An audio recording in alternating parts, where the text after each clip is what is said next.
especially honored to share the stage with Brittany and Jordan and Nathan and Margaret Catherine. I love those barrettes in her hair, man. I tell you what, and look at her. She looks like she's 19 years old, sitting there with her, like a little lady in a race car.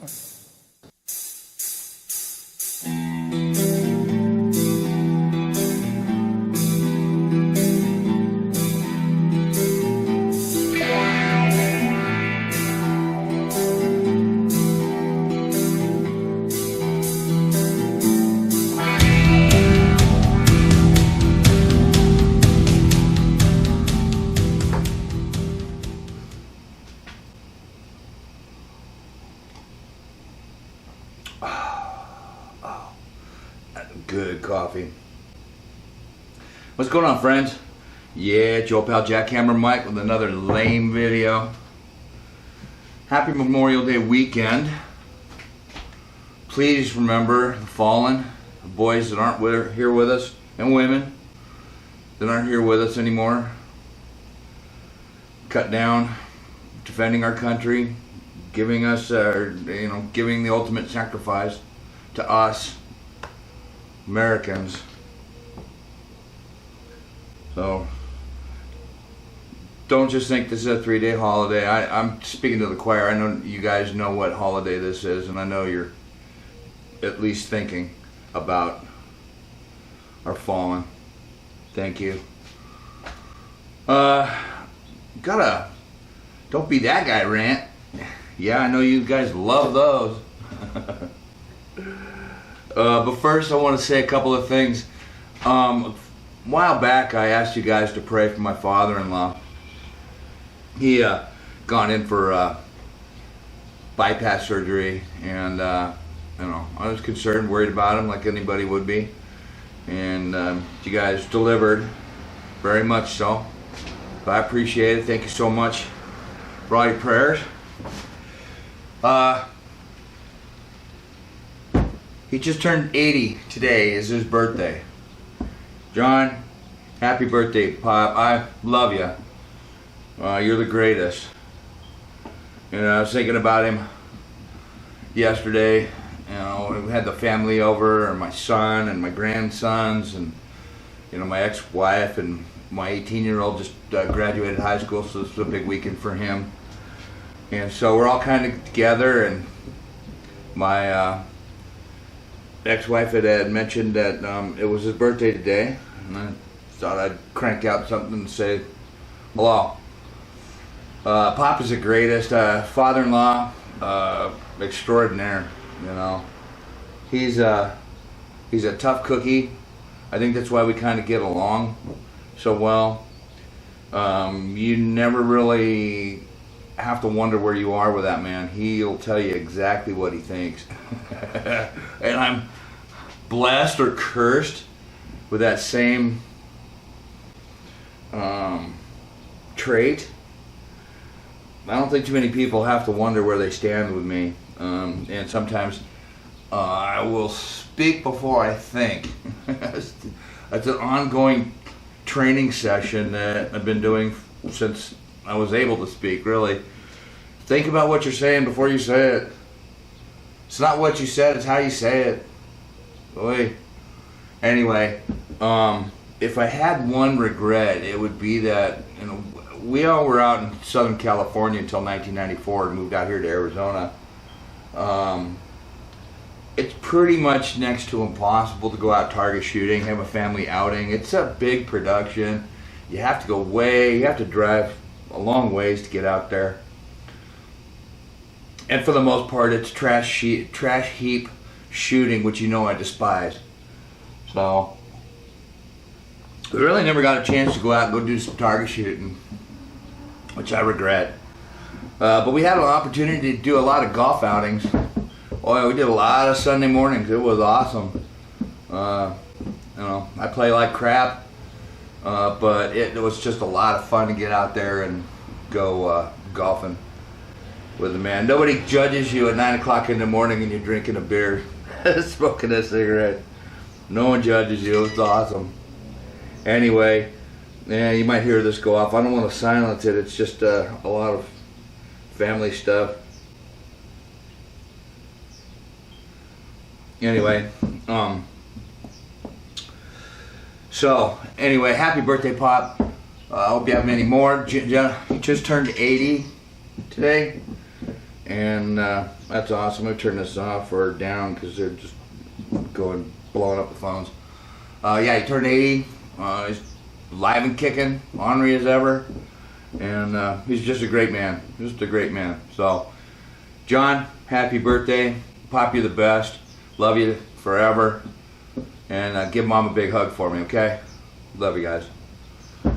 Alright, now with that being said, don't be that guy. What do I mean? Well, Jackhammer. Everybody's that guy. Yes, they are. To a point, but you could be that guy and me in a good way, not in a shitty, stupid way. And here's what I'm getting at. You guys know I'm a plumber, okay? The company I work for, one of my roles is to contact customers that we've given an estimate to. Free estimate. We've actually, technicians driven to the house, investigated what they want, taken notes, maybe walked the property a couple of times. I'm working on a project right now that I probably have 24, 48, 4 days, 5 solid days into it, on my spare time, a little bit at the shop, but I have a lot of time wrapped up in this estimate, and that's going to be a big job, and I think I'm educating the client more than anybody else has, which, you know, is another thing.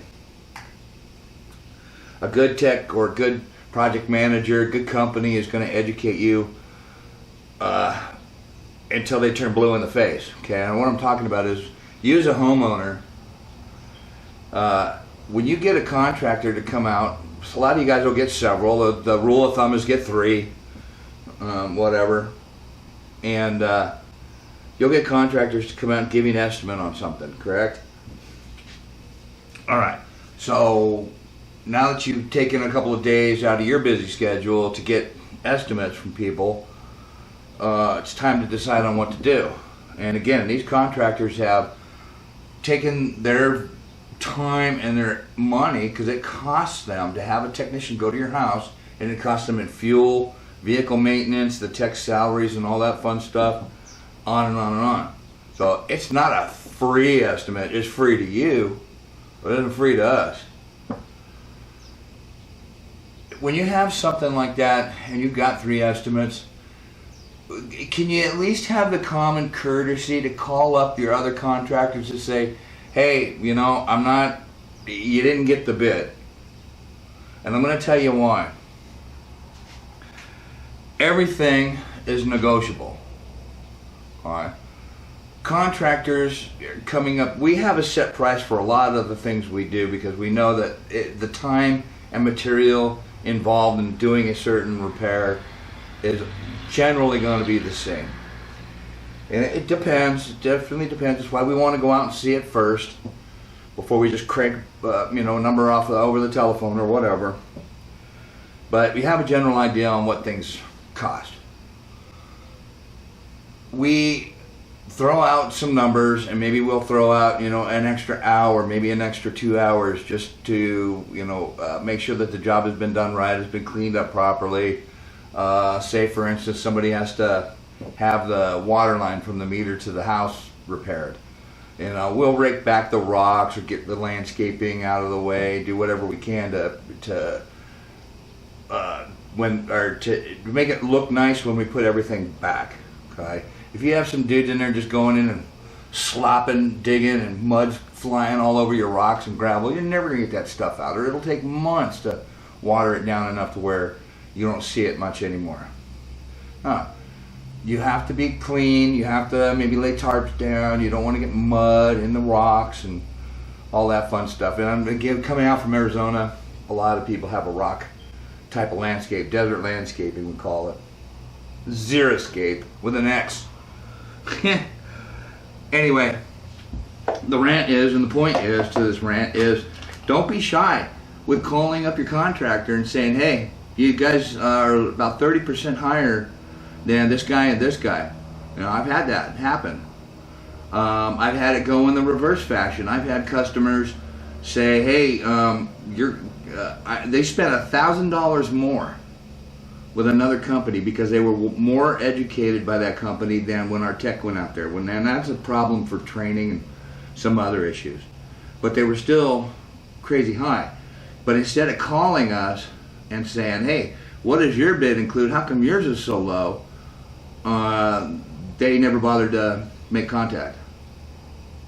So again, one of my duties is that once the technician goes out and gives you an estimate, paperwork, everything, it all comes back to me, and I make a phone call the next day, making sure that they got their estimate in their emails, because we don't do paper transmissions anymore. It's all electronic, and we I just call them to make sure that they got it. Sometimes it goes into junk mail. I have them open up their junk and there it is. Sometimes they don't get it. We have a wrong email address. So I'm there to correct that, verify these things, and make sure that they got it, make sure that they understand it, see if they had any questions. Possibly they might want to add or subtract something. Who knows what. But I'm making contact with them. So what started this was I had a jackass yesterday, Friday. Finally got a hold of the dude after about like 10 phone calls. Like, "Hey, you called us for a free estimate, right? So do you think you'd have maybe the common courtesy to call us back or answer us or answer our email?" Shit, that's simpler than that. You don't even have to get on the phone. You don't like talking to people, or you have a problem with conflict and you don't want to tell somebody no. Email. What the hell? So anyway, this jackass goes, "Hey, you guys have been calling me like 10 times. You think you'd get a clue?" And I fucking went off on that guy. I went off. My door was closed in my office. The air conditioning was running so nobody could hear it. And I just went off on the dude. And I said, common courtesy would dictate that you would give us a phone call or you would answer an email. Now, the only reason I'm telling you this, other than, stop being a jackass.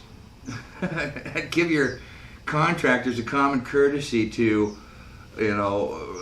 adjust their estimates. Again, everything is negotiable, and I would have come down, I would have matched anybody's estimate, maybe even beat it by 5 or 10%. If we compare apples to apples, I've got flexibility to get that job. I want to be your plumber, okay? Not just one job. And this is another thing. You guys have to be aware that, you're calling for a plumbing job, you're going to probably have more in the future. And you're going to run out of people to annoy if you're a dick. If you just had the common courtesy, called up, "Hey, Mike, your bid is quite a bit higher by about $300 or $400. What can you do to get it down? I really want to use your company." I would go over it with a fine-tooth comb, see what we can do, Maybe I went over a little bit on labor, and I could give him a little bit, or I could send a better guy out that, instead of a guy taking 3 hours to do the job, the more experienced guy might take an hour and a half. So, I can shave off cost sometimes. If I can't, and they're just totally lowball guys working out of their garage, well, I can't necessarily compete with that. I have too much insurance. My company has a lot of good tools, a lot of expensive tools. I mean, there's not really anything that we can't do. So, all that stuff costs money. So the point is, again, don't be that guy. Talk to your contractors, even if their bid is higher. That doesn't mean that they won't come down. You have a certain rapport. Again, we've got customers that have used us in the past, love our company, but somebody was a bit lower, and they never bothered to call up.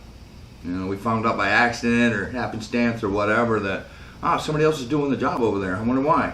And they never give us an opportunity to learn. We want to learn. We want to get better. And so, if we have an overwhelming amount of people that say your estimates are way too high, maybe it's me.